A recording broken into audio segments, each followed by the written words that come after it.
आणि डॉक्टर याची मुख्य कारणे काय काय आहेत?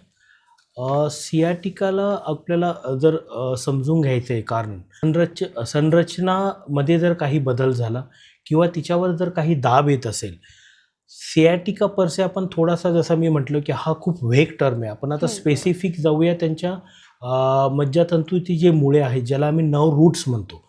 त्या रूट्सवर जर काही प्रेशर आलं किंवा काही दाब आला तर त्याच्यामुळे हा पेन येतो. त्याला आपण डर्मॅटोम्स म्हणतो. ही सगळ्यात मोस्ट कॉमन जे कारणं आहेत, की आपल्याला मणक्याची रचना बघावं लागेल, की चकती आहे. जर चकती हर्निएट झाली म्हणजे एका जागेवरून दुसऱ्या जागेवर सरकते, त्याला हर्निएटेड डिस्क म्हणतो आपण.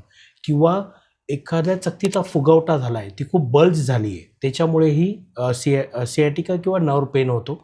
सेकंड की फोरामेन जिथून मणक्यामधून नर्व्ह बाहेर येते, तर त्याला एक वाट आहे, त्याला आपण फोरामेन म्हणतो. त्याचा जर अरुंदपणा झाला, त्याला स्टेनॉसिस म्हणतो आपण, फोरामेनल स्टेनॉसिस, त्याच्यामुळेही हे होतं. बाकीचे कारणं आहेत, की जे खूप लेस कॉमन आहे, जसा नर्व्हचा ट्यूमर झाला, काही हिमॅटोमा झाला, मणक्यामध्ये घसरण आहे, ह्या कारणामुळे पण सियाटिका होतो.